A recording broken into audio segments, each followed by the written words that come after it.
কালবৈশাখীর তাণ্ডবে গুরুতর আহত এবার বৃদ্ধা মা ও তার ছেলে। জানা যায় বাড়িতে বিশাল আকারে গাছ ভেঙে পড়ে গুরুতর আহত হয়েছেন মা ছেলে।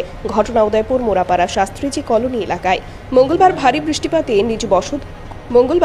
বৃষ্টিপাতে নিজ বসত ঘরে ভেঙে পড়েছিল বিশাল আকারের শাল গাছ। ঘটনার খবর পেয়ে দমকল কর্মীরা তাদের দুজনকে রক্তাক্ত অবস্থায় উদ্ধার করে টেপানিয়াস্থিত গোমতী জেলা হাসপাতালে নিয়ে গেলে কর্তব্যরত চিকিৎসক তাদের আগরতলা এজিএমসি হাসপাতালে রেফার করে। আহত ছেলে রবি দাসের এক পা ভেঙে গেছে বলে খবর। গুরুতর আহত মা ছেলে বর্তমানে চিকিৎসাধীন জিবিপি হাসপাতালে।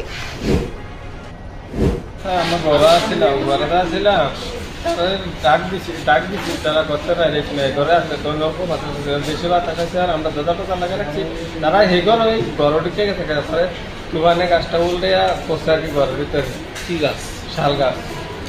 দুইজন দুই সাইডে বইলে রয়েছে। এবার তাড়াতাড়ি করে আমি গাছটা আওয়াজ অনেক বাইরে দিয়ে তারা গাছের তলে বেরোছে। ভাড়ার প্রতিবাসী ডাক দিছে আর কি। প্রথমে কোন হাসপাতাল নিয়েছিল? প্রথমে হসপিটালে, তারপর হাসপাতালে দেখার পর এখন অবস্থা কিরকম? এখন আমি তো সব দেখতে পারি না। ব্যুরো রিপোর্ট, খবরের প্রতিবাদ।